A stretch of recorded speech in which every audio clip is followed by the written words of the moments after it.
Hello students, आज हम start करने वाले हैं हमारा मैथ्स का सिलेक्शन सीरीज, जिसके अंदर में हम लोग करने वाले हैं CGL 2024 के अंदर में जो 30 से 35 शिफ्ट हुई थी, उन सब 30 से 35 शिफ्ट के अंदर में जो मैथ्स के क्वेश्चंस थे, ईच शिफ्ट के अंदर में 2025 आपके 25 क्वेश्चंस थे, वो सारे क्वेश्चंस हम लोग इस सीरीज के अंदर में करने वाले हैं।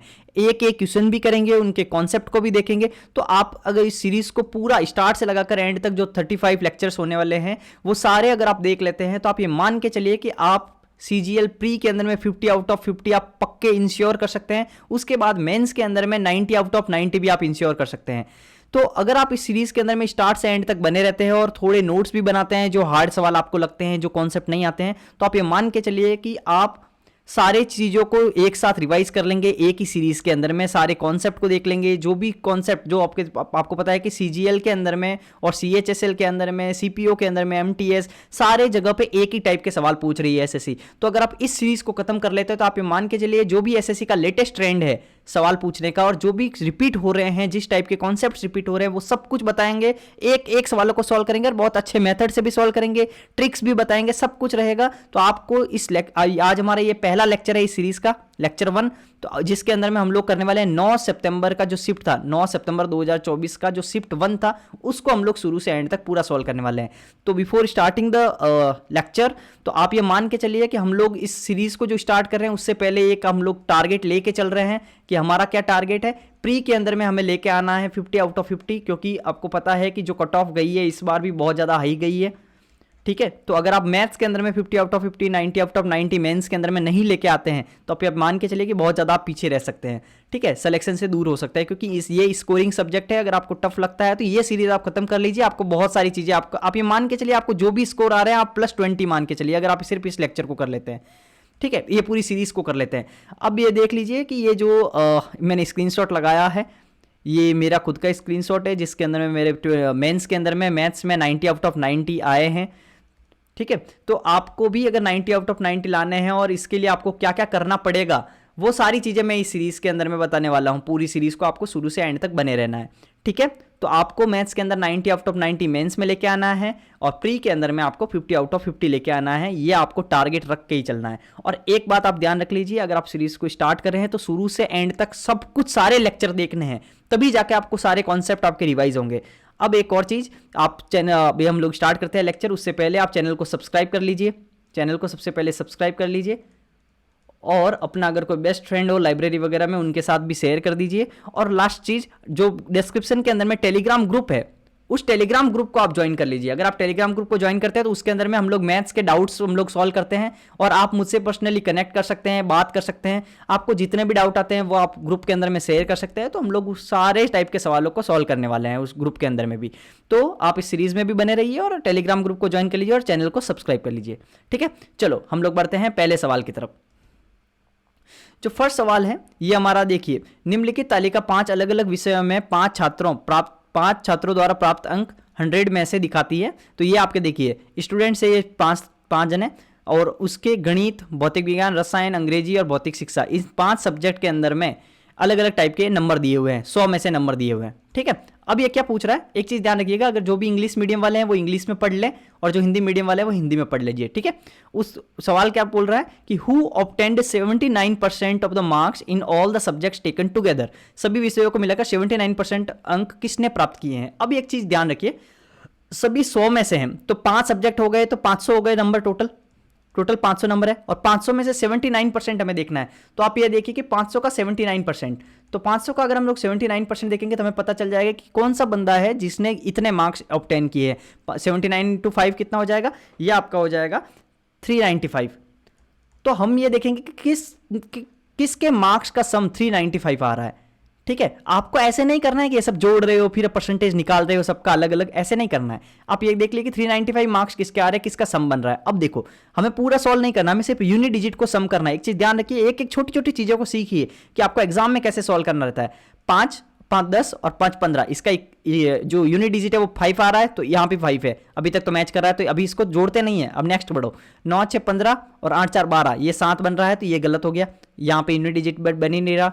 यहाँ पे भी अगर आप मैच करोगे तो 4, 3, 7, 7, 14, 14, 5, 19, यहाँ भी नहीं बन रहा, और 6, 5, 11, 17, 23 और 31, 32, तो ये भी नहीं बन रहा है, और 8, 8, 16, 20, 16, 17, 18, 26 ये भी नहीं बन रहा है। तो कहने का मतलब सिर्फ ये बन रहा है। अगर आप जोड़ते भी तो आपको पता चल जाएगा 395 आ रहा है इनका सम। तो ये आपका ऑप्शन हो गया कौन सा, तरुण, जो पहला ही है तरुण, तरुण के सम जो आ रहा है तरुण, ये तो तरुण आपका आंसर हो गया। ठीक है, आपको समझ में आया। तो हम लोग को क्या चेक करना है, हम लोग को इसमें सीधे पहले ये देखो 79%, तो आप देख लो 79% में मार्क्स कितना होता है, तो वो देख लिया। उसके बाद सीधा यूनिट डिजिट चेक किया और आपका हो गया। ठीक है, बाकी आप सम भी कर सकते देख सकते हो। दूसरा सवाल, एक किराना दुकानदार लागत मूल्य पर चावल बेचने का दावा करता है, जितना भी उसका कॉस्टिंग है उस पर दावा कर रहा है कि मैं उतने में ही बेच रहा हूं, मैं कोई धोखेबाजी नहीं कर रहा हूं, लेकिन 1 किलोग्राम के लिए 870 ग्राम का नकली वजन इस्तेमाल करता है। उसका लाभ प्रतिशत ज्ञात कीजिए 10 के 2 स्थान तक।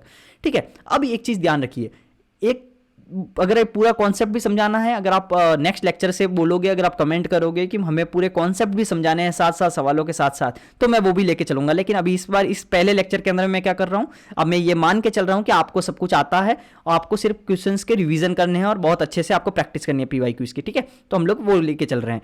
तो आपको मैं ये एज्यूम करके चल रहा हूं कि आपको सब कुछ आता है, कॉन्सेप्ट आपके सारे सिलेबस खत्म है और पढ़े लिखे हैं। ठीक है, अभी चलो स्टार्ट करते हैं। तो हमारा क्या हुआ, 870 ग्राम जो चीज है 870 ग्राम, ठीक है, वो 870 ग्राम ही देता है, लेकिन बोल कितना रहा है कि भाई मैं 1000 ग्राम दे रहा हूं। ठीक है, तो अब वो कितना दे रहा है, ज्यादा कितना हो गया उसके पास में ज्यादा हो गया 130। ठीक है, और 870 में से 870 दे रहा है, 1000 के पैसे ले रहा है और 130 उसका फायदा हो रहा है 87 पे। ठीक है, और ये 100 हो गया। और अब आपको इसका परसेंटेज निकालना है 13/87, तो 13/87 हो गया आपका 14.94।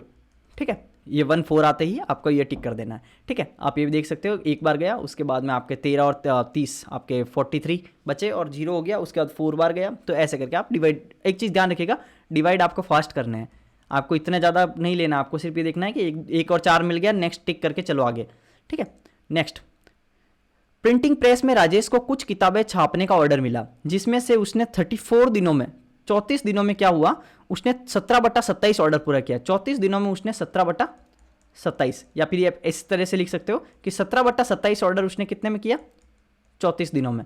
ठीक है, उसने मुद्रण का पूरा कार्य कितने दिनों में करेगा। अब देखो 17/27 भाग है, तो एक भाग कितने में करेगा, ये उधर जाकर उल्टा हो जाएगा 27/17, तो 17 दूना 34 और 27 दूना 54, तो ये हो गया आपका खत्म। ठीक है, नेक्स्ट, हम लोग सवालों को बहुत फास्ट करना भी सीखेंगे और कौन से सवाल को पहली बार में स्किप करना है वो भी बताऊंगा मैं। x² - 9, तो इसको हम लोग लिख देंगे x + 3 x - 3, a² - b² का फॉर्मूला लगा दिया और बटा में x + 3 है ही। अगर आपको किसी भी स्टूडेंट को लग रहा है कि अब कुछ चीज़ नहीं आती है तो कमेंट सेक्शन में बता दें, नेक्स्ट आपका जो लेक्चर रहेगा वहाँ से हम लोग अलग तरीके से भी सॉल्व करेंगे कि मैं ये मान के चलूँगा कि आपको कुछ नहीं आता है, तो फिर कॉन्सेप्ट भी बताऊँगा मैं। तो x - 3 आपका हो गया। ठीक है, नेक्स्ट, अब देखिए ऐसे जब सवाल आ जाते हैं, मैं अभी जो आपको बता रहा था कि कौन से सवालों को पहली बार में स्किप करना है रियल एग्जाम के अंदर में, वो ऐसे टाइप के सवाल होते हैं। अब ये सवाल को पढ़िए, 5 लाइन का तो सवाल है, तो आपको ऐसे सवालों को पहली बार में नहीं करना है, पढ़ना भी नहीं है। आपको 5-6 लाइन के सवाल तो पढ़ने ही नहीं है पहली बार में, सिर्फ स्किप करने हैं। तो ये स्किप करने वाला सवाल है, ये ध्यान रखना है। ये आपका ट्रिक है ना, अभी से सीखना स्टार्ट कर दो। ये स्किप करने वाला सवाल है पहली बार में, लेकिन हम लोग करके चलते हैं। मोहन ने 20% प्रति वर्ष साधारण ब्याज की दर से इतने रुपए की राशि उधार ली, तो उसके उधार कितनी ली, 4,22,092। पहले वर्ष के अंत में वो उधार ली गई मूल राशि की वापसी के लिए 21,679 चुकाता है। यदि मोहन दूसरे वर्ष के अंत में सभी लंबित बकाया राशि का भुगतान करता है, जिसमें पहले वर्ष के दौरान अर्जित ब्याज भुगतान भी शामिल है, तो वह दूसरे वर्ष के अंत में कितना भुगतान करेगा। अब एक चीज ध्यान रखिए, फर्स्ट ईयर के अंदर में उसके पास में जो प्रिंसिपल अमाउंट है, जो मूलधन है, तो प्रिंसिपल अमाउंट ये है। लेकिन सेकेंड जो ईयर है, सेकेंड ईयर, उसमें प्रिंसिपल अमाउंट ये नहीं रहेगा, क्योंकि दूसरी बार में वो 21,679 रुपए वो दे चुका है, तो दूसरी बार में मूलधन कम हो जाएगा। तो इसमें से ये माइनस करो, तो 2 में से ये हो गया आपका 3 और ये हो गया 1, ये हो गया 4, 314 और ये हो गया 400। ठीक है, तो आपका क्या हुआ, 4,04,13। तो अभी दूसरी बार में ये प्रिंसिपल होगा, तो पहले साल का प्रिंसिपल ये फर्स्ट ईयर का और ये सेकेंड ईयर का प्रिंसिपल हो गया। इतना तो समझ में आ गया। अब सोचो कि फर्स्ट ईयर अभी हमने क्या दिया, सिर्फ ये दिया, ब्याज तो सारा ही बड़ा पड़ा हुआ है। और आपको ये भी पता है कि साधारण ब्याज के अंदर में, जो साधारण ब्याज होता है उसके अंदर में हम लोग के ब्याज के ऊपर ब्याज नहीं लगता है, चक्रवर्ती ब्याज में लगता है, वो कंपाउंड इंटरेस्ट में लगता है। तो आपको क्या करना है, इसका ब्याज निकालो। अब इसका ब्याज कितना होगा 20%। तो 20% निकालने के लिए एक ट्रिक है, या तो 2 से डायरेक्ट मल्टीप्लाई करके भी देख लो, नहीं तो फिर 5 का डिवाइड कर दो, बात तो वही है। तो 5 का डिवाइड करोगे तो भी आपका हो जाएगा 20%, मतलब 5 का डिवाइड। तो आप ये भी देख लो कि 84418.4, तो ये आपका हो गया आपका ये 20% इसका। और दूसरे साल के लिए ये मूलधन रहेगा, तो पहले साल के लिए इतना ब्याज, दूसरे साल के लिए इस मूलधन के ऊपर में 20%, तो इसमें 5 का भाग दे दो तो आपका हो जाएगा 80082.6। ठीक है, तो अभी ये देखिए 80,082.6 और 84,418.4। तो ये तो हुआ, ये फर्स्ट ईयर का ब्याज हो गया, ये सेकेंड ईयर का ब्याज हो गया।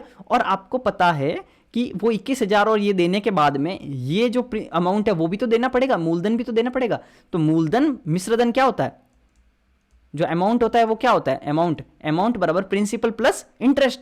तो वही मिश्रधन बराबर मूलधन प्लस ब्याज। तो मूलधन कितना बचा हुआ है उसके पास देना, ये देना बचा हुआ है, प्लस ये दोनों देना बचा हुआ है। तो इन दोनों को भी जोड़ दो, तो ये और ये, इन तीनों को आप जोड़ोगे तो आप यूनिट डिजिट भी देख लो, 4 और 6 10, तो ऊपर में 1 आएगा। ठीक है, हसल का तो 8 और 2 10, 10 और 3 13, 13 और 1 14, तो इकाई अंक जो हमारा रहेगा यूनिट डिजिट वो आएगा 4। तो ये आपका हो गया आंसर। अंडरस्टूड। तो इस तरह से आपको करना है। इसमें मेन कॉन्सेप्ट क्या था कि आपको वो जो अमाउंट दे चुका है ना फर्स्ट ईयर में वो घटाना है, और दूसरे साल के लिए आपका मूलधन कम हो जाएगा। अब ये जो सवाल है, ये सवाल ये बहुत अच्छा सवाल है। ऐसे सवालों को आप अपनी अलग से नोटबुक बना के उसके अंदर में आप लिख दो। ठीक है, उसमें आप लिख लिया करो, क्योंकि इसमें एंड मोमेंट पे आप यही सब ना रिवाइज कर लिया करो। ठीक है, ये बहुत अच्छा है, और इसको आप पहली बार में स्किप करना है एग्जाम में, ध्यान रखना। कुछ कुछ सवालों को स्किप करना है, 4-5 सवाल ऐसे होते ही है जो स्किप करने वाले होते हैं, पहली बार में नहीं करना है पहली बार में। तो हम लोग ये लेके चलते हैं। ठीक है, तो अभी देखो, दो उम्मीदवारों के बीच हुए चुनाव में, दो उम्मीदवारों के बीच हुए चुनाव में y% मतदाताओं ने मतदान नहीं किया। अब सोच लेना एक चीज, y% ने मतदान नहीं किया, डाले गए 10% वोट अवैध घोषित कर दिए गए। तो y% ने तो मतदान नहीं किया और 10% क्या हो गए, अवैध हो गए। जबकि सभी वैध वोटों में से दोनों में से किसी एक उम्मीदवार के पक्ष में डाले गए, तो कुल मिला के वोट किसी न किसी को तो पड़ा ही है, बाकी बचे हुए। जिस उम्मीदवार को डाले गए वैध वोटों का 59.375% मिला, उसे 2484 वोटों से निर्वाचित घोषित किया गया। यदि उस चुनाव में वोट देने के पात्रों की संख्या 16,000 थी तो वाई का मान बताओ। अब ये सोचो, पहले तो ये समझो, अगर आपको किसी को ये सवाल समझ नहीं आया है तो उसको 2 बार पढ़ो वीडियो को पॉज करके। ठीक है, 2 बार पढ़ो, तभी तो ये समझ में आएगा अच्छे से। तो अब हुआ क्या है कि टोटल जितने भी वोट थे, मैं आपको पहले सवाल समझा देता हूं, टोटल जितने भी वोट थे उसमें से क्या हुआ है कि y% लोगों ने ही मतदान किया। अब जो ये टोटल में y% ने मतदान किया उसमें से 10% ने तो अवैध हो गए, तो बचा कितना, 90%। तो इतने ही ये वैध मत है, ये वैध मत है। ठीक है, और जिसमें से टोटल हमारे पास में कितने हैं, 16,000। तो हमारे पास में कितना हो गया, 16,000 वोट में से y% जो मतदाता है उन्होंने मतदान नहीं किया, सॉरी, तो मतदान नहीं किया। तो ये मान लो कि y% ने मतदान नहीं किया, तो आप ये थोड़ा ये मान के चलो कि 1 माइनस y%। ठीक है, y% को आप ये थोड़ा y/100 लिख देते हैं थोड़ा। ठीक है, तो 1 माइनस y/100, इससे क्या होगा, जो बचा हुआ आ जाएगा कि 16,000 में से इतनों ने नहीं किया, तो किया कितनों ने, 1 माइनस 1 y/100 ने किया, और इसमें से भी इंटू 9/10 तो ये 9/10 जो वैध मत हो गए। तो वैध मतों का ये तो आपको सहज समझ में आ गया होगा कैसे हुआ है। 16,000 टोटल वोट है जिसमें से y% ने मतदान नहीं किया, तो किया कितनों ने, 1 माइनस y/100 इतनों ने किया। अब वैध कितने, 10% तो अवैध हो गए, तो वैध कितने हो गए, 9/10। तो ये आपका हो गया टोटल वैध मत, ये ध्यान रखना, ये वैध मत हो गए। तो इतना आपको याद रखना भी। अब नेक्स्ट सवाल पढ़ते आएंगे। तो ये बोल रहा है कि 59.375% मिला जिसको, तो वो 2484 वोट से जीत गया। अब सोचो कि कोई ये बंदा है ए और बी, एक जने को अगर 59.375% मिला वैध मतों का, ध्यान रखना ये वैध मतों का है, या लिखा हुआ है वैध वोटों का इतना %। तो मुझे बताओ बी को कितना मिला होगा, 100 में से माइनस कर दो, तो 100 में से माइनस करेंगे तो कितना बचेगा, 40 आपका हो गया 40.625। ठीक है, ये इतना को मिला। अब ये बोल रहा है 2484 वोटों से जीत गया। तो अब सोचो कि ये ए को इतना % मिला, बी को इतना % मिला, तो दोनों का अंतर कितना है, इन दोनों का अंतर कितना आ गया, इन दोनों का अंतर आपका आ गया 18.75। तो 18.75% जो वोट है उनके अंतर हो गया, इतना अंतर हो गया 18.75 वोट का ए और बी के बीच में। लेकिन ये किसके बराबर है, ये 2484 के बराबर है। ठीक है, 18.75% किसके बराबर है, 2484 के बराबर है। अब मैं थोड़ा इस मिटा रहा हूं, थोड़ा ध्यान रखना। तो अब क्या हुआ, 18. 1.75% किसके बराबर हो गया, 2484 के बराबर।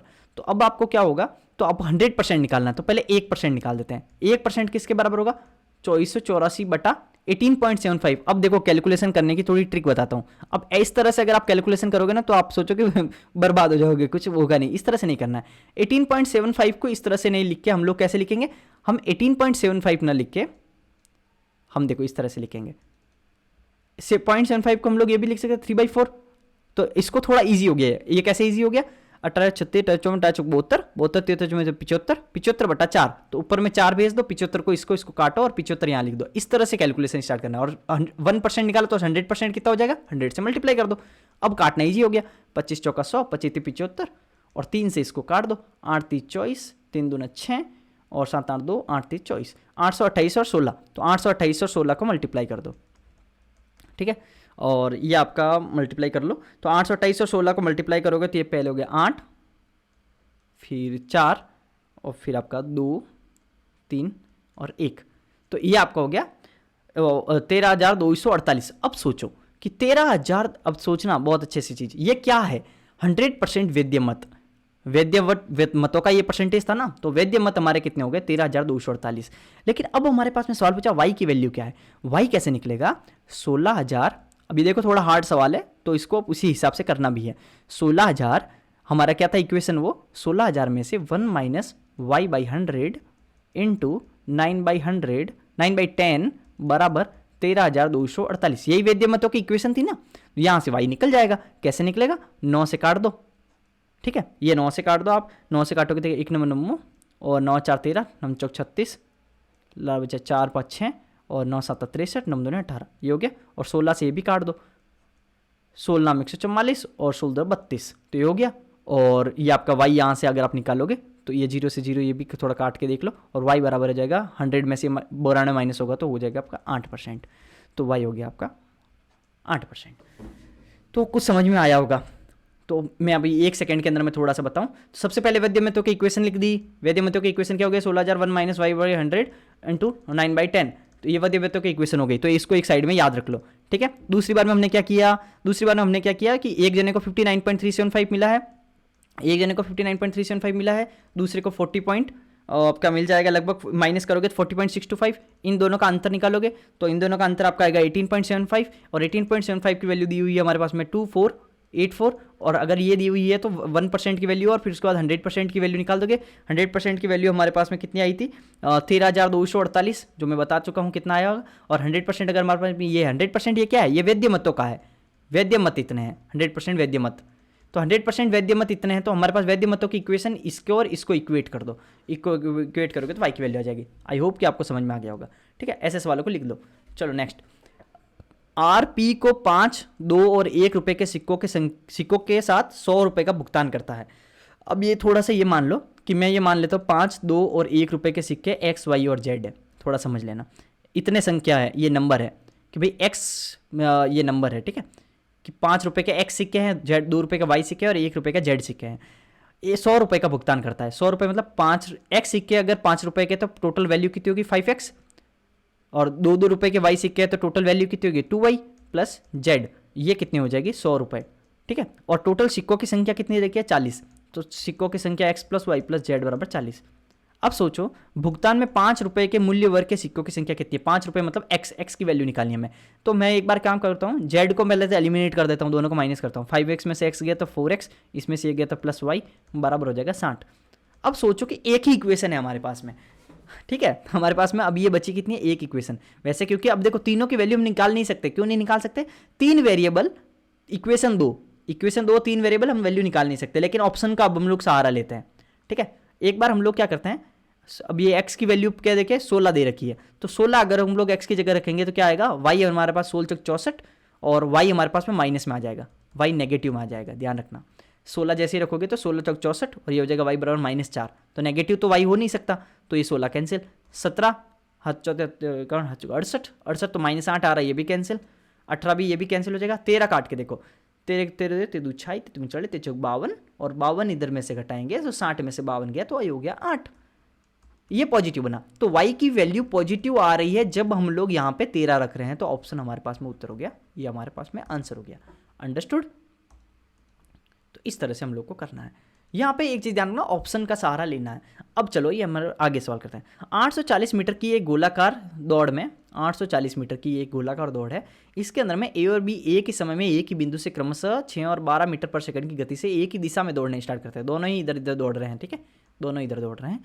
तो वे अगली बार कितने समय के बाद में मिलेंगे। अब हमें पता है कि जब हमारे पास में ऐसे सवाल आते हैं कि अगली बार कितने समय के बाद में मिलेंगे, तो इस तरह के सवालों में हम लोग एलसीएम वगैरह का भी यूज़ करते हैं, ठीक है। तो हम लोग क्या करेंगे, 840 है,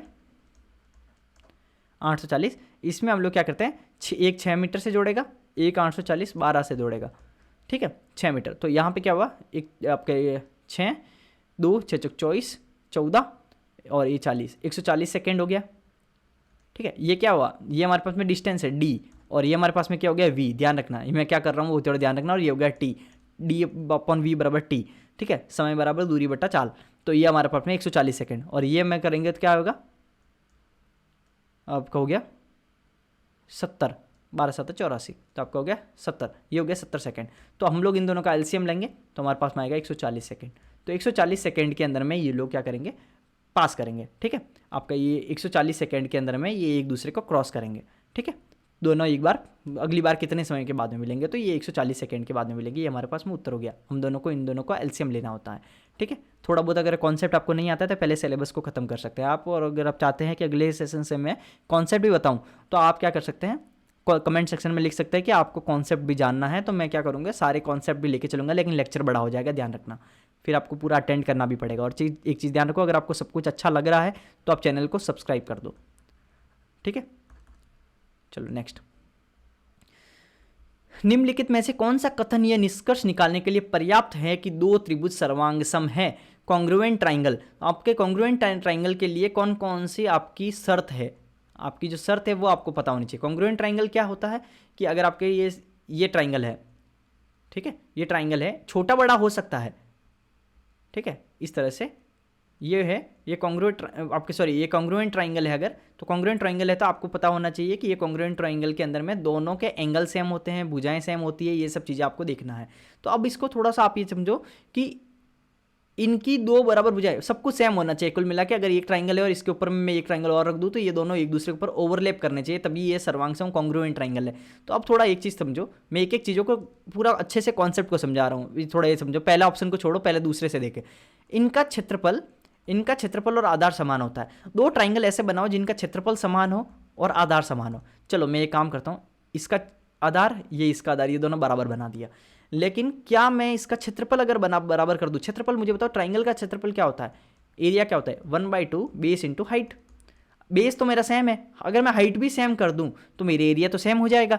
तो मैं काम करता हूँ, हाइट में क्या करता हूँ कि मैं ये मान लेता हूँ कि यहाँ पे ये वाला हाइट है, ठीक है। इस ट्राइंगल के अंदर में मैं ये मान लिया कि ये हाइट है, ठीक है, ये और ये बराबर है, ध्यान रखना, ये दोनों बराबर है, ये हाइट है। हाइट भी मैं क्या कर रहा हूँ, सेम कर रहा हूँ दोनों की। तो यहाँ पे मैं इसकी भी हाइट यहाँ कहीं मान लिया, लेकिन मैं क्या करता हूँ, बीच में नहीं मान के थोड़ा इधर मान लेता हूँ, ठीक है, ये मान लिया, ठीक है। हाइट तो अब भी सेम है दोनों ट्राइंगल की। देखो अगर ये h है तो ये भी h है, हाइट तो सेम है, लेकिन हाइट सेम होने से एरिया तो सेम हो गया, क्योंकि बेस सेम है, हाइट सेम है, तो एरिया सेम आएगा। एरिया सेम है, बेस सेम है, ये क्या बोल रहा है, क्षेत्रफल और आधार समान है, तो क्या ये कॉन्ग्रुएंट है। अब मुझे बताओ, क्या मैं इस ट्राइंगल को इसके ऊपर रख के इसको छुपा सकता हूँ क्या, नहीं छुपा सकता ना। तो इसका मतलब ये कॉन्ग्रुएंट नहीं है, तो ये कंडीशन गलत हो गई। समझ गए, मतलब ऐसा ट्राइंगल कि जिसके अंदर में अगर मैं कुछ भी बनाऊँ तो सेम टाइप का ही ट्राइंगल बनना चाहिए, कुछ भी अलग केस नहीं बने, तो ये गलत हो गया। दोनों त्रिभुजों की एक भुजा, तो ये तो आपका गलत हो गया। अब क्या बोल रहा है, दोनों त्रिभुजों की एक भुजा और एक कोण बराबर है। अब दोनों त्रिभुजों की एक भुजा और एक कोण बराबर है, तो एक त्रिभुज ये ले रहा हूँ कि दोनों त्रिभुजों की एक भुजा, दो त्रिभुज एक ले रहा हूँ जिसके अंदर में एक भुजा, तो एक भुजा में मान लो बेस को सेम कर देता हूँ। अब एक कोण समान है, मान लो कि मैं एक कोण बना रहा हूँ, ये 30 डिग्री का बना दिया मान लो, और एक भुजा में नीचे वाली बराबर बनाया, और एक कोण बना दिया कि 30 डिग्री का, इसको भी बना दिया। तो अभी तक तो ये आपको बराबर बराबर लग रहा होगा, लेकिन आप सोचो कि मैं इस ट्राइंगल को तो मैं इतना लंबा कर देकर मैं इससे मिला देता हूँ, एक भुजा और एक कोण तो सेम है ना इसमें भी, लेकिन मैं इसको सिर्फ इतना सा ही कर रहा हूँ। तो मुझे बताओ, क्या मैं इसको इसके ऊपर रख के छुपा सकता हूँ, नहीं नहीं छुपा सकता ना। सिर्फ बेस और एक एंगल सेम होने से, बेस और एक एंगल सेम होने से ट्राइंगल कॉन्ग्रुएंट थोड़ी बन जाएगा, ठीक है। तो ये भी नहीं हो गया। वैसे इसके रूल्स आप पढ़ोगे तो बहुत सारे रूल्स है, ऐसे एस एन वगैरह वगैरह बहुत सारे रूल है, तो वो सब आप देख सकते हो। लेकिन दोनों त्रिभुज की एक भुजा और एक कोण बराबर, ये गलत हो गया। इनका आधार और ऊंचाई समान है, और जो कि मैं पहले में क्षेत्रफल में बताई है, अगर आधार सेम है और ऊंचाई सेम है, आधार सेम है और ऊंचाई सेम है, इसका कभी भी मतलब ये नहीं ये आधार सेम कर लिया, लेकिन ऊंचाई सेम के लिए तो मैं ऐसे भी कर सकता हूँ, दोनों की मान लो ये एच ऊंचाई है, ये एच ऊंचाई है और इसकी भी एच ऊंचाई है, तो ऊंचाई से कुछ नहीं होता, ये कॉन्ग्रुएंट नहीं होंगे, तो ये भी गलत हो गया। ठीक है, तो ये तीनों में गलत क्यों है वो बता दिया, लेकिन अभी ये देखो ये सही क्यों है। ठीक है, इनकी दो बराबर भुजाएं और समान परिधि है। अब सोचो कि किसी ट्राइंगल की परिधि पूरी समान है, मतलब टोटल सम समान है, और दो भुजाओं की भी दो बराबर भुजाएं हैं, दो भुजाएं बराबर है। कोई मान लो कि ये ट्राइंगल है जिसकी ये और ये भुजाएं हैं और ये और ये भुजाएं हैं, तो ये दोनों बराबर है, ये दोनों अगर मैच करिए तो तीसरी भुजा ये जो है परिधि अगर सेम है तो ये भुजा भी सेम ही होगी, क्योंकि टोटल परिधि में से आप दो भुजाओं को माइनस करेंगे तीसरी भुजा आएगी ना ये। तो तीनों भुजाओं की अगर साइड दे रखी है हमारे पास में कि भाई एक दे दिया भाई 3 का, एक 4 का और एक 5 का एक ट्राइंगल है, तो 3 4 5 का ट्राइंगल तो सिर्फ एक ही तरीके से एक ही टाइप का बन सकता है ना, वो होगा समकोण 3 4 और 5। मैं ये थोड़ी बना सकता हूँ कि 3 4 5 छोटा हो जाएगा, ऐसा कभी नहीं होगा ना, छोटा 3 तो 3 ही रहेगा, लेंथ तो लेंथ दे रखी है ना, तो आप इसमें छुपा सकते हो सकता है कि आपके एंगल चेंज हो जाए, आप ये बता दो भाई इस तरह से बनाया मैंने, ये 3 है ये 4 है 5 है, लेकिन फिर भी घुमाओगे तो बनेगा तो ऐसा ही ना, छुपा तो सकते ही हो, इसको घुमा के रोटेट कर सकते हो आप, सर्वांग का मतलब रोटेट कर सकते हो, लेकिन आप इसको छोटा बड़ा नहीं कर सकते। ठीक है, वो तो आप इसको छुपा सकते हो, आराम से छुपा सकते हो। तो ये कहने का मतलब है परिधि अगर सेम है और दो भुजाएं बराबर है तो ये सर्वांग सम होंगे। ठीक है, चलो नेक्स्ट आगे। 22 सेंटीमीटर और 10 सेंटीमीटर त्रिज्या वाले दो वृत्तों के केंद्रों के बीच की दूरी 37 सेंटीमीटर है, ये है और ये है, दो है। उसके बाद में एक चीज़ ध्यान रखना, ये एसएससी का फेवरेट सवाल है, एसएससी फेवरेट, इतना फेवरेट है ना कि आप ये मान के चलो कि उनको इसके सवाल इस सर्कल के अंदर में इस सवाल के अलावा कुछ दिखता ही नहीं है, आप ये मान लो। ठीक है, तो आपको ये रट लेना है, इसका फॉर्मूला रट लेना है। तो अगर आपको ये लग रहा है कि ये दो है जो सर्कल है जिसमें 22 और 10 सेंटीमीटर त्रिज्या वाले दो वृत्तों के बीच के केंद्रों की दूरी 37 है, ये केंद्रों के बीच की दूरी कितनी होगी 37, इसकी रेडियस कितनी हो गई 22, इसकी रेडियस हो गई आपके पास में 10, और यदि इन दोनों त्रिभुजों की उभयनिष्ठ स्पर्शिका के संपर्क बिंदु एम और क्यू है, ये उभयनिष्ठ स्पर्शिका यहाँ से लगाकर यहाँ तक हो गई, ये उभयनिष्ठ स्पर्शिका है। ठीक है, तो रेखाखंड एम क्यू की लंबाई बताओ, कुल मिला के इसकी लंबाई बतानी है, इसकी लंबाई बतानी है। तो इसकी लंबाई का सीधा फॉर्मूला है, एक्स मान लो इसकी लंबाई, तो इसका फॉर्मूला क्या होता है √d² minus r1 minus r2 का होल स्क्वायर। अब आपको एक चीज़ ध्यान रखना, ये हो गई उभयनिष्ठ स्पर्शिका, और इसको उभयनिष्ठ, ये जो है ना उभयनिष्ठ सीधी स्पर्शिका, सीधी उभयनिष्ठ स्पर्शिका, तो इसका फॉर्मूला ये होता है। लेकिन एक होता है तिर्यक वाली, ठीक है, इनडायरेक्ट कॉमन टेंजेंट, तो ये जो आड़ी वाली होती है ना उभय स्पर्शिका ये वाली, तो इसको बोलते हैं इनडायरेक्ट कॉमन टेंजेंट। तो इसका फॉर्मूला में सिर्फ एक चीज डिफरेंस रहता है, या माइनस की जगह इस माइनस की जगह प्लस आ जाता है, जो अंदर ब्रैकेट में है ना इस वाले माइनस, ये तो माइनस ही रहता है बाहर वाला, लेकिन ये अंदर वाला जो माइनस है इसकी जगह प्लस आ जाता है। तो आपको याद कैसे रखना है, ये देखो ये सीधी रेखा है तो ये माइनस जैसी दिख रही है ना, तो ये माइनस आएगा। ये देखो क्रॉस कर रहा है, ये इधर देखो ये क्रॉस कर रहा है तो प्लस जैसा दिख रहा है ना, प्लस जैसा, तो ये प्लस आएगा। तो ये ट्रिक है, ध्यान रखना, कंफ्यूज हो जाता है बहुत ज़्यादा कि माइनस था कि प्लस था, तो माइनस है। तो अब यहाँ पे रखेंगे सीधे वैल्यू, तो क्या हो गया √ आपका 37 का स्क्वायर माइनस आपका 22 माइनस 10 का स्क्वायर, तो ये हो गया 12, ये तो आपका पूरा का पूरा आपका ट्रिपलेट है, तो आपका हो गया 35 35। ठीक है, और 12 35 और इसका ट्रिपलेट हो गया ना। ठीक है, 12 ये ट्रिपलेट याद कर लेना, 12 35 37, अंडरस्टूड। नेक्स्ट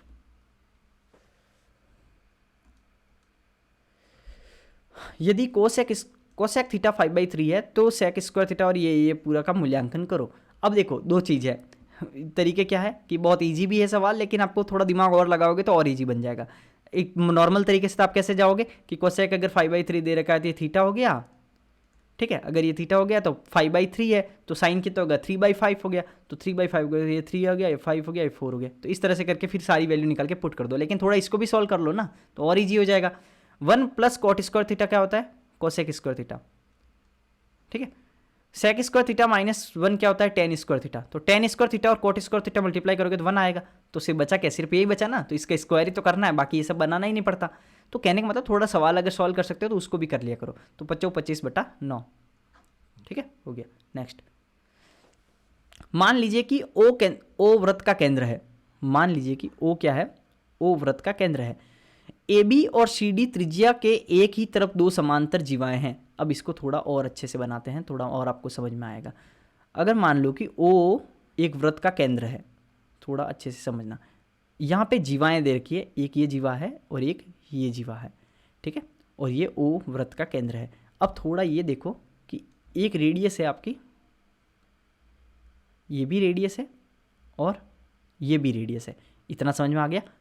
अब थोड़ा ये देखो कि आपने ये क्या बोल रहा है, मान लीजिए ओ वृत्त का केंद्र है, ए बी और सी डी त्रिज्या के एक ही तरफ दो समांतर जीवाएं हैं, त्रिज्या के एक ही तरफ मतलब इसके सेंटर के एक ही तरफ, ठीक है। ओपी ए बी पर लंबवत है, ओपी ए बी पर लंबवत है, ये ए मान लेता हूँ, ये बी मान लेता हूँ, क्योंकि ए बी यहाँ पे बड़ा दे रखा है, ए बी 10 दे रखा है, सी डी 24 दे रखा है, सॉरी ए बी 10 दे रखा है और सी डी 24 दे रखा है, तो इसको मैं मान लेता हूँ, ए बी यहाँ दे दिया और सी डी इसको मान लेता हूँ, सी डी 24, तो ये बड़ा है तो ऊपर वाला मान लिया। ए बी कितना हो गया 10 और सी डी कितना हो गया 24, और ओ पी ए बी पर लंबवत है, ओ पी ए बी पर लंबवत है, तो ये पी हो गया यहाँ पे, ये लंबवत है तो ध्यान रखना ये सेंटर में मिल रहा है, सेंटर है ये, थोड़ा लंबवत बनाना ही है, ये लंबा लंबवत है, ठीक है। ओ पी ये लंबवत है, और क्या बोल रहा है ओ क्यू सी डी पर लंबवत है, ओ क्यू ये पी हो गया, ये क्यू हो गया, ठीक है, सी डी पर लंबवत है। यदि ए बी 10 है, सी डी 24 है, पी क्यू 7 है, ये पी क्यू मतलब ये जो डिफरेंस है ना ये 7 है, ठीक है। तो वृत्त का व्यास बार कितने बराबर होगा। एक चीज थोड़ा आप दिमाग लगाओ थोड़ा, ये ज्यादातर ऐसे जो सवाल होते हैं वो ट्रिपलेट बेस आते हैं, ध्यान रखना। ये ज्यादातर सवाल अगर नॉर्मल मेथड से जाओगे तो क्या करोगे, ये एक्स मान लोगे रेडियस, फिर इसको सॉल्व करोगे, ये गंदे गंदे गंदे गंदे तरीके से सॉल्व नहीं करना है, कहने का मतलब बहुत ज़्यादा फास्ट तरीके से सॉल्व करना है। आप ट्रिपलेट देखो, ट्रिपलेट को थोड़ा तुम नज़र घुमाओगे तो क्या होगा, ये 10 है तो ये जो परपेंडिकुलर आपको इसको आधे आधे में डिवाइड करेगा तो ये 5 हो जाएगा, ये भी 5 हो जाएगा, ये 24 है तो ये 12 हो जाएगा, ये 12 हो जाएगा। अब 5 और 12 में कोई ट्रिपलेट याद आ रहा है आपको, 5 12 13, ठीक है। तो अगर 5 ये है, ये 12 है, तो एक बार मैं इसको 13 लेके देखता हूँ ना, यही तो हाइपोटेनस, इसको 13 लेता हूँ। तो अगर ये 13 है, ये 12 है, तो ये ऊपर क्या बनेगी 5 बनेगी, ये 13 है, ये 12 है, तो ये 5 बनेगी। अब इसमें देखो ये 13 है, ये 5 है, तो ये 12 बनेगी, ये टोटल पूरी 12 बनेगी, ये वाली ये टोटल 12 बनेगी। तो अब सोचो हमारे पास गिवन क्या है, 7 डिफरेंस होना चाहिए। 12 और 5 को अंतर निकाल के देखो, 12 और 5, 12 माइनस 5 क्या होता है, 7 ही तो होता है। तो कहने का मतलब हमने गैस वर्क करके एक 13 लिखा और वो सही निकल गया, क्योंकि ये ज़्यादातर ट्रिपलेट बेस ही होता है। आपको समझ में आ गया होगा आई होप। एक बार लिख लो वापस थोड़ा सा, ये हो गया, ये हो गया, इतना क्या हो गया, ये वाला चीज़ 12 है, इससे इधर वाला ये 5 है, ये सेंटर है, और ये बोल रहा है ये 7 है। अगर ये 7 है तो हमें ऐसा कोई वैल्यू पकड़ना है कि हमारे ये 7 बैठे, तो मैं क्या करता हूँ, इसको मैं एक बार 13 पकड़ता हूँ, इसको अगर मैं 13 पकड़ूंगा तो ये भी 13 रहेगा।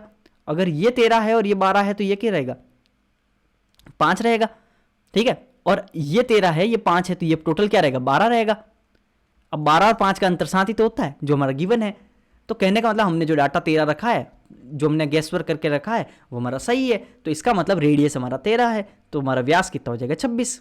और ध्यान रखना ये जो छोटी सी चीज़ है ना, व्यास क्या है, हम लोग इसको बोलते हैं सिली मिस्टेक करना। एग्जाम में सिली नहीं करना है कि आप व्यास की जगह रेडियस ही मार के आगे, क्योंकि ऑप्शन में देखो 13 भी है 26 भी है, तो आपको 26 लिखना है, पढ़ना है पूछा क्या है, ठीक है। आगे निम्नलिखित में से के का मान बताओ, ये थोड़ा यहाँ ब्रैकेट है, ध्यान रखना, ठीक है, ये ब्रैकेट है 88, और इसको ना कागज पे वापस लिखना नहीं है, रफ कॉपी में, ठीक है। 88 में इसका 8 का डिवाइड किया तो 11, और ये सब ब्रैकेट में है, गुणा में है सब कुछ, 3 3 9 11 99, तो माइनस 99 बराबर, इधर में करते हैं 6 36, 36 में से 35 गया तो 1, 1 माइनस के स्क्वायर इधर आ जाएगा, 1 माइनस के स्क्वायर, और के स्क्वायर इधर 100, और के बराबर हो गया 10, ठीक है। ये तो आप इजी सवाल है बहुत ज़्यादा।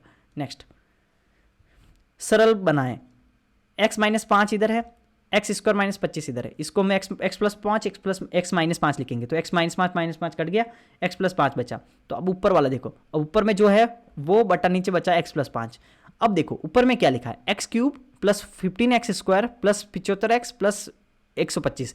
अब थोड़ा दिमाग लगाओगे नहीं, ध्यान रखिएगा ये क्यूब की इक्वेशन है, आपको डिवाइड करना नहीं है इस तरह से। हाँ, ये जो बचपन में पढ़ते थे इस तरह से डिवाइड करके नहीं चलना अभी थोड़ा इसको देखो, सॉल्व करो। ये क्या लिखा हुआ है, ये क्यूब में है और ये 5 का क्यूब दिख रहा है, तो आपको ये थोड़ा समझ में आना चाहिए कि एक्स प्लस 5 का क्यूब दिया हुआ है ऊपर, ठीक है। थोड़ा करके भी देख लो, एक्स क्यूब प्लस 125 हो गया, प्लस 3a स्क्वायर बी और 3ab स्क्वायर ये होता है ना, तो अब वो करोगे तो यही आएगा, ठीक है। और इसमें से कट गया तो यहाँ स्क्वायर बचा, तो स्क्वायर बचा तो ये क्या हो गया, ये हो गया खत्म, ठीक है। नेक्स्ट, दोनों शंकुओं की त्रिज्याएं 2:5 के अनुपात में है। कुल मिला के 2 शंकु है, जिसके शंकु मतलब कोण, उसका रेडियस क्या है 2:5 के रेशियो में है, उनके आयतन जो है वॉल्यूम है 3:5 के अनुपात में, तो उनकी ऊंचाई का अनुपात क्या होगा। अब एक चीज़ ध्यान रखो, किसी भी वॉल्यूम जो है, शंकु वगैरह का वॉल्यूम क्या होता है, शंकु का वॉल्यूम क्या होता है 1/3 πr²h। अब और ये रेशियो की बातें चल रही है तो आप वॉल्यूम किसके ऊपर डिपेंड कर रहा है, r² पर डिपेंड कर रहा है। तो वॉल्यूम क्या है, वॉल्यूम यहाँ पे है 3:5 के अंदर में, बराबर कर दो। और रेडियस किसके अंदर में है 2:5, तो 2 का स्क्वायर कितना हो गया 4, 5 का स्क्वायर हो गया 25 इंटू h का मेरे पास में रेशियो चाहिए, उनकी ऊंचाइयों का अनुपात क्या चाहिए h1/h2, ये कितना हो जाएगा 5 5 5 3 15 और रेशियो 4, तो 15:4। अंडरस्टूड। नेक्स्ट भरने वाली पाइप P भरने वाली पाइप Q से 21 गुना तेज है। एक पाइप है P और एक पाइप है Q। P है ना 21 गुना तेज है Q से, तो 21 गुना हो गया ना, इसको 1 है तो ये 21 हो गया। ठीक है, आगे यदि Q एक टंकी को 110 मिनट में भर सकता है, Q एक टंकी को 110 मिनट में भर सकता है, सोचो उसकी स्पीड क्या है भरने की, वो इंटेंसिटी मतलब उसको क्या बोलेंगे हम लोग, उसकी कैपेसिटी क्या है भरने की, बहुत कितना फास्ट भर सकता है, उसकी ताकत कितनी है, वो 1 भर सकता है 1 मिनट में। लेकिन हमारे पास मतलब अब 1 भर सकता है, हम कुछ भी वैल्यू मान लिए, 1 लीटर मान लो, 1 लीटर भर सकता है, लेकिन 110 मिनट में अगर टोटल भर रहा है तो क्यू की कैपेसिटी और 110 मिनट इतना भर रहा है। यदि दोनों भराव पाइपों को एक साथ खोल दे तो टंकी कितने समय भरेगी, और दोनों की कैपेसिटी साथ में कितनी हो जाएगी 22, 21 और 1 22, और यही टोटल टंकी का वॉल्यूम है, तो 22 का भाग दे दो तो ये हो गया 5 मिनट में भर सकता है। बेसिक तो आपको आता होगा, तो ऑब्वियसली अगर नहीं आता है तो बता देना, कॉन्सेप्ट बता देंगे हम लोग। ठीक है, आगे यदि परीक्षा उत्तीर्ण करने के लिए, थोड़ा सा ये पढ़ लो क्या बोल रहा है, दी गई तालिका एक संस्थान में 3 अलग अलग विषय में 3 छात्रों द्वारा प्राप्त अंक 3 छात्रों द्वारा प्राप्त अंक का प्रतिशत दिखाती है। ऐसे थोड़ी चीज़ें देख लेकर ये प्रतिशत है, वैल्यू नहीं है कि भाई नंबर नहीं है, प्रतिशत है।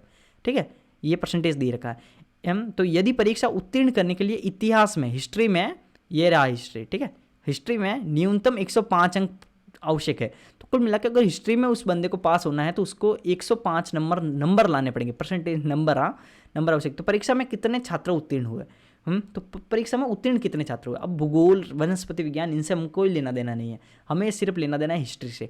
हिस्ट्री में मुझे बताओ कि किसी बंदे को अगर 105 नंबर लाना है तो उसे कितना परसेंटेज नंबर लेके आना है, ये देख लो, क्योंकि परसेंटेज ही तो दे रखा है। तो 105 बटा आपका हिस्ट्री के अंदर में 105 आपका नंबर है, हाँ, तो 175 में से है, ये भी ध्यान रखो।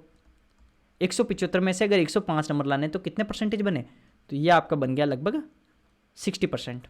ठीक है, तो 60% बन गया। तो अभी ये 60% बन गया तो उस बंदे को 60% मार्क्स लेके आना है। अब सोचो कि 54% इसने लेके आया तो राम तो फेल हो गया, मोहन भी फेल हो गया, श्याम पास हो गया, तो कितने जने पास हो गए, 1 जना पास हो गया। और पूछा क्या, परीक्षा में कितने उत्तीर्ण हुए। ठीक है, ध्यान रखना, उत्तीर्ण पूछा है, अनुत्तीर्ण नहीं पूछा है, थोड़ा ध्यान रखना, ये चीज़ें छोटी छोटी चीज़ें होती है। एक वस्तु पर रुपए अंकित है। आपको अगर लेक्चर पसंद आ रहा है तो आप सब्सक्राइब कर लो। एक चीज़ ध्यान रखना, आप खुद अगर लेके बैठोगे ना 35 से 35 शिफ्ट, तो आप है ना हो सकता है बीच में आलस कर जाओ और आप है ना पूरा कंप्लीट ही ना करो।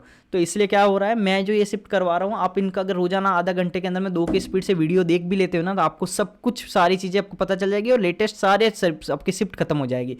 तो आप ये चीज़ ध्यान रखो, आपको इस सीरीज़ को शुरू से एंड तक पूरा देखना है। आपको CGL ये गारंटीड है, जिस तरह से मेरे मेंस में 90 आउट ऑफ 90 आए थे, मैं ये इंश्योर पक्का करूंगा कि आपके भी मेंस के अंदर में 90 आउट ऑफ 90 आए और प्री के अंदर में 50 आउट ऑफ 50 आए। ठीक है, तो आप ये मान के चलो कि मैं जो बता रहा हूँ उसको अगर आप कर लोगे तो वही बहुत है आपके लिए। ठीक है, और थोड़ा बहुत आप जो है आप मॉक वगैरह आप लाइव के लगाते रहोगे तो आपका सब कुछ हो जाएगा मैथ्स के अंदर में। अगर आपको लगता है कि मैथ्स से डर लगता है तो आप इस सीरीज़ को फॉलो कर लो और आप मेरे से टेलीग्राम पर ज्वाइन कर लीजिए। ठीक है, आप कनेक्ट कर सकते हो मेरे से टेलीग्राम के ऊपर में। ठीक है, तो चलो, अब हम ये सवाल करवाना था तो हम इसको मिटा देते हैं। चलो, एक वस्तु पर रुपए अंकित है 550, थोड़ा हिंदी में थोड़ा टाइपिंग एरर है तो इंग्लिश में देख लो। An article is marked at 550, तो क्या हुआ, मार्क प्राइस MP जो है वो कितना देगा 550। If it is sold at discount of 40%, then the selling price. एक ध्यान रखना, मैं आगे जितने भी चीज़ें करूंगा मैं इस तरह से लिखता हूँ। मैं कैसे लिखता हूँ, मैं हमेशा SCP लिखता हूँ, फिर SP लिखता हूँ, फिर MP लिखता हूँ। ठीक है, इसी तरह से ये सीक्वेंस रहती है मेरी ज़्यादातर।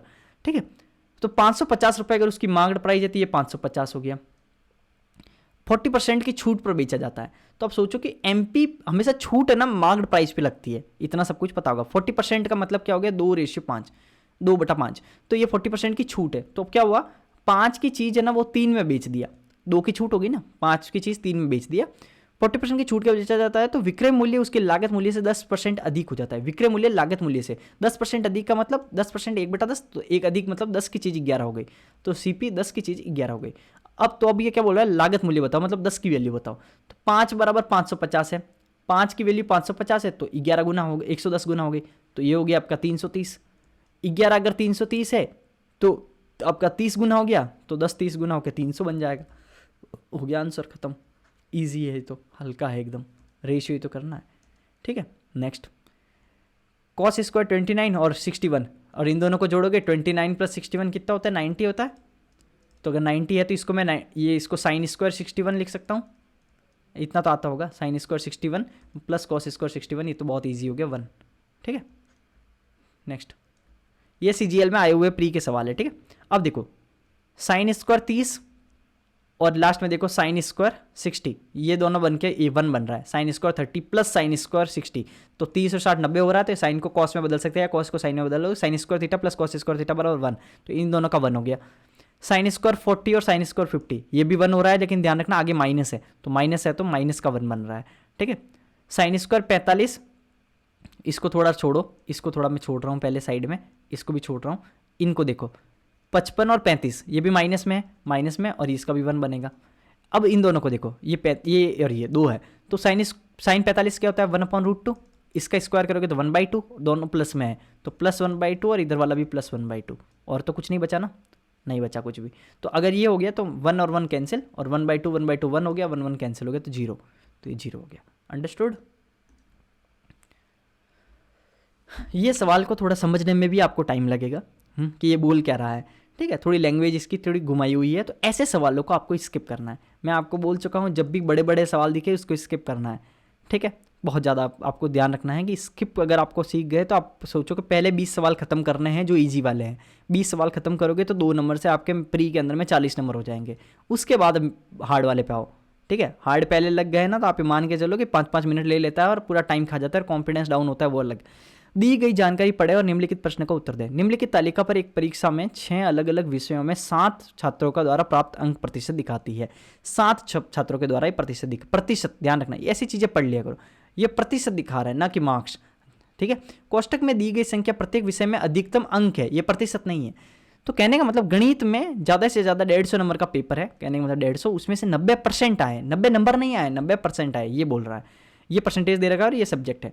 अब पूछ क्या रहा है, यदि किसी ने, कोई व्यक्ति है, किसी ने उपरोक्त तालिका में दिए गए 6 विषयों में किसी न किसी छात्र द्वारा प्राप्त सभी उच्चतम अंक प्राप्त किए हैं, तो उस छात्र द्वारा कुल प्रतिशत अंक क्या है। ये लाइन ही आपको समझ नहीं आएगी बहुत देर तक। तो ये बोल क्या रहा है, ये बोल ये रहा है, थोड़ा ये समझना है, इसको इंग्लिश भी पढ़ लो। If someone secured all the highest score that have been obtained by some students or the other in the 6 subject as given in the table above, what would be the exact overall percentage scored obtained by that student. तो अब यहाँ ये बोल ये रहा है कि एक कोई बंदा है, कोई लड़का है, इस लड़के ने क्या किया, इस लड़के ने, ये एक ऐसा लड़का, ये इनमें से नहीं है, ये आयुष, अमन, सजल, रोहित, ये सब नहीं है, ये कोई एक दूसरा ही लड़का है। ये लड़का उतने नंबर लाता है जितने हर किसी के हाईएस्ट है। गणित में जो भी बंदा हाईएस्ट लाया उतने नंबर ये ला रहा है, रसायन विज्ञान में जो भी हाईएस्ट लाया उतने नंबर ये ला रहा है, तो सबके हाईएस्ट ले लो। गणित के हाईएस्ट ये बोल रहा है ना, क्या बोल रहा है, 6 विषय में किसी न किसी छात्र द्वारा प्राप्त, किसी न किसी, कोई भी स्टूडेंट का जो हाईएस्ट है वो अलग नंबर ये ला रहा है। तो आयुष और अमन, इस पूरे में से हाईएस्ट परसेंटेज किसके हैं, ये इसके परसेंटेज है 100%, तो 150 का 100% मतलब ये 150 नंबर ला रहा है। ठीक है, गणित में। रसायन विज्ञान में हाईएस्ट कितने हैं, ये है आपके 80% हाईएस्ट है ना, तो आपका 80% कितना हो जाएगा, 130 का 80% आपका हो जाएगा 13 8 104, तो आपका ये हो गया आपका 104, तो ये आपका 104 हो गया। उसके बाद में ये बोल रहा है 120 में से आपके हाईएस्ट कितने हैं, 90%, ये 90%, तो 120 का 90% वो क्या हो गया 108। ठीक है, उसके बाद में इसमें से देखो सबसे हाईएस्ट है 95%, तो 100 का 95% 95 ही होगा। उसके बाद में इसमें हाईएस्ट कितना है 90% और 9 चंगार 54, तो ये 54 नंबर आ गया। उसके बाद में आपका इसमें कितना हो गया, इसमें भी 90%, तो 9 चक 36, ये 36 हो गया। तो इन सबको जोड़ो, 6 4 10 15 15 और 8 चक 12, 12 और 15 27, 27 का 7, 2 5 है 7, 7 और 9 16 और 5 3 8, 16 8 24, 24 2 2 और 3 5, 547।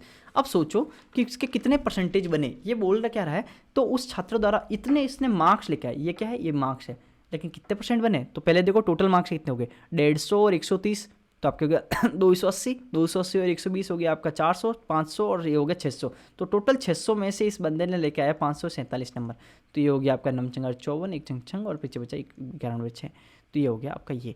तो कहने का मतलब इस सवाल में आपको सवाल समझने में ही टाइम लगेगा कि ये बोल क्या रहा है, क्या ये किसी का हाईएस्ट परसेंटेज पूछ रहा है, ऐसे बहुत कन्फ्यूजन हो जाता है जब ऐसे सवाल है ना, तो क्लियर लैंग्वेज के अंदर में आते नहीं है कि पूछना क्या चाह रहा है, तो ये थोड़ा घुमाया हुआ सवाल है, थोड़ा ध्यान रखना, तो ऐसी लैंग्वेज को समझना है आपको। निम्नलिखित में से कौन सा के का मान हो सकता है, के का मान, ताकि संख्या ये 6 से विभाज्य हो, कोई भी संख्या अगर 6 से विभाज्य है तो वो 2 से भी होगी और 3 से भी होगी।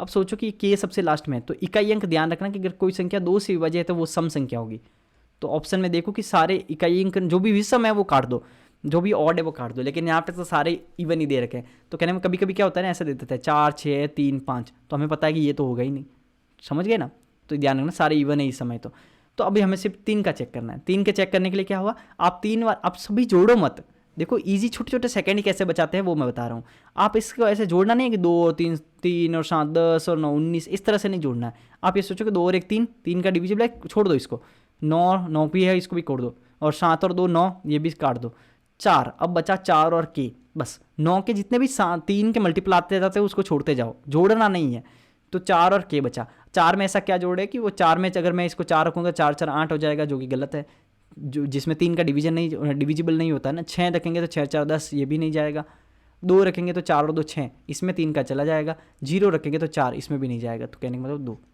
अंडरस्टूड।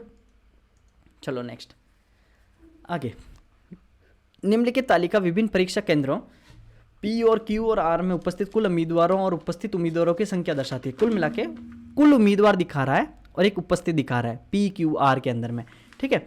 अब ये क्या बोल रहा है, कुल, अब ये पूछ क्या रहा है, कुल केंद्र के लिए आवेदन करने वाले कुल उम्मीदवारों को दर्शाता है, आवेदन करने वाले को दर्शाता है, ठीक है। उपस्थित उम्मीदवारों को दर्शाता है। किस वर्ष अनुपस्थित रहने वाले की संख्या सभी केंद्रों के योग में दूसरी सबसे अधिक है। अब समझो कि जो अनुपस्थित है ना, ऐसा कौन सा ईयर है जिसके अंदर में सेकंड लार्जेस्ट है वो, तो अब देखो कुल अगर 45 है उसमें से उपस्थित 42 है, तो अनुपस्थित कितने हो गए 3, तो इस तरह से सब में जोड़ो, ये 3 हो गया और ये आपका 11 हो गया और ये आपका 5 हो गया अनुपस्थित, तो 11 और 5 16, 16 और 17 18 19, तो ये आपका 19 जने हो गए। उसके बाद में नेक्स्ट हम करते हैं इसके अंदर में 50 में से 45 ये हो गया 5 और ये आपका हो गया लगभग 20 और ये आपका हो गया आपका 5, 20 5 25 30, तो ये हो गया 30। उसके अंदर में ये 4, ये इसका अंतर हो गया आपका 20 और इसका अंतर हो गया आपके पास में 10, 20 और 30 35, सॉरी 20 और 10 30, 30 और 4 34। उसके बाद में आपका ये हो गया आपका 11, ये आपका हो गया 12 और ये आपका हो गया 8, और 12 और 8 20 और 30 31, तो ये हो गया 31। अभी तक तो सेकंड लार्जेस्ट यही है। अभी इसमें देखो ये हो गया 11 और ये आपका हो गया 70 और 80, तो आपका हो गया 14 और ये आपका हो गया 5, 14 5 19 और 12 11 और 30, तो सेकंड लार्जेस्ट कौन सी हुई, ये वाली, तो 2019 के अंदर में सेकंड लार्जेस्ट, तो 2019 के अंदर में सेकंड लार्जेस्ट, ठीक है। उपस्थित और अनुपस्थित के डिफरेंस ही देखा है, बाकी कुछ नहीं किया। यदि एक समबाहु त्रिभुज की दो भुजाओं, समबाहु त्रिभुज इक्विलेटरल ट्राइंगल, ये क्या होता है, इक्विलेटरल ट्राइंगल के अंदर में सारी भुजाएं सेम होती है, ठीक है, ये भुजाएं सेम होती है। अगर ये एक्स है ये एक्स है तो ये भी एक्स होगी, ठीक है। आगे क्या हुआ, दो भुजाओं का योग 16 है। अगर समबाहु त्रिभुज में बोला है कि समबाहु है और दो भुजाओं का योग अगर 16 है, दो भुजाओं का योग 16 है, तो भुजा क्या होगी 16/2, 8 होगी ना, क्योंकि सेम रखना है। तो क्या हो गया, ये भी 8 है ये भी 8 है, ठीक है। ये क्या बोल रहा है, तो तीसरी भुजा ज्ञात करो, तो ऑब्वियस चीज़ है संभव तो 8 8 8 होगी, तो ये 8 होगी। अब ये जो ऑप्शन दिया ना कैन नॉट बी डिटरमाइंड, ये इसलिए दिया है क्योंकि कभी कभी लोग क्या होते हैं जल्दबाजी में सोचते हैं कि अरे यार दो भुजाओं का सम 16 है, तो हो सकता है 9 और 7 भी हो सकता है, तीसरी भुजा तो कैसे निकालेंगे, तो ऐसे नहीं सोचना है। समबाहु दिया है, विषमबाहु, इसको पढ़ना है, इस वर्ड का मतलब है कुछ। कभी कभी इसको लोग जल्दी में पढ़ते नहीं, फिर सोचते त्रिभुज ही दिया था और ये गलत हो गया। ये सोचो, ये मिक्सर एलिगेशन का सवाल है, बहुत ईजी है। किसी परीक्षा में लड़के और लड़कियों के औसत अंक 100 में से क्रमशः, ये बॉयज़ के अंदर में ये गर्ल्स के अंदर में क्रमशः 75 और 80 है एवरेज अंक, तो बॉयज़ का कितना 75, गर्ल्स का कितना हो गया 80। यदि उस परीक्षा में सभी छात्रों का औसत अंक 78 है, 78, मिक्सर एलिगेशन नहीं आता तो पढ़ लेना, तो लड़कों की संख्या का लड़कियों की संख्या से अनुपात क्या हो जाएगा? इसमें से ये घटाया तो हो गया 3, इसमें से ये घटाया तो हो गया 2, तो 2:3, ये बॉयज़ और गर्ल्स का अनुपात हो गया। अंडरस्टूड? मिक्सर एलिगेशन नहीं आता है तो मैं आपको पढ़ा दूंगा, लेकिन बस एक चीज़ ध्यान रखना, आपको कमेंट करना है कि भाई मेरे को ये नहीं आता है तो मुझे ये पढ़ा दो, ठीक है? तो आपको ये करना है। तो उसके बाद में अब देखिए आपके 25 सवाल पूरे हो गए हैं। आपको आई होप कि आपको 25 के 25 सवाल समझ में आए हैं और आपको कुछ कॉन्सेप्ट भी समझ में आए हैं। आपको ये भी पता चला है कि आपको सवालों को कैसे ट्रीट करना है, कैसे डील करना है, आपको एक एक चीज़ समझ में आई है। तो thank you for watching this lecture. ये हमारा इस सीरीज़ का हमारा पहला लेक्चर है। आगे हम लोग डेली या फिर किसी दिन छोड़ के हम लोग लेक्चर्स को लेके आते रहेंगे, अलग अलग पेपर्स के, अलग अलग जितने भी 2024 की शिफ्ट है वो सारी शिफ्ट हम लोग मैं करवाने वाला हूँ। उसके बाद 2023 भी करेंगे, 22 भी करेंगे, सब कुछ करेंगे हम लोग, ठीक है? आपको बस बने रहना है। हम CHSL के भी देखेंगे, CGL के भी देखेंगे, हम एक एक चीज़ करने वाले हैं। तो आपको एक तो लेक्चर्स में सारे बने रहना है। चैनल को सब्सक्राइब करना नहीं भूलना है, आपको ये चीज़ याद रखना, आपको सब्सक्राइब करना है, टेलीग्राम ग्रुप पे ज्वाइन करना है, और फिर टेलीग्राम ग्रुप पे अगर आप ज्वाइन कर लेते हो तो उसके बाद में हम लोग वहाँ पे डाउट्स को भी सॉल्व करेंगे। ओके, मैं ये भी बताऊँगा कि आपको अगर किसी भी सब्जेक्ट में मैथ्स के अंदर में 90 आउट ऑफ 90 लेके आना है तो आपको क्या क्या पढ़ना है, क्या क्या छोड़ना है, SSC में क्या क्या रिपीट होते हैं सवाल, A to Z हम लोग करेंगे। बस आपको इस सीरीज़ के अंदर में बने रहना है। ये सिलेक्शन सीरीज़ है और 100% ये सिलेक्शन आपको दिला के रहेगी, ठीक है? तो थैंक यू। अगर आप इस पॉइंट तक अगर आपने देखा है इस लेक्चर को तो आपको इस सीरीज़ में एंड तक बने भी रहना है, ठीक है? और ऑल द बेस्ट, आपका 2025 के अंदर में बहुत ही अच्छे नंबर से सिलेक्शन हो जाए, ठीक है? चलो बाय बाय। टेलीग्राम ग्रुप को ज्वाइन कर लेना और चैनल को 100% सब्सक्राइब कर लेना, ठीक है? चलो बाय बाय, थैंक यू।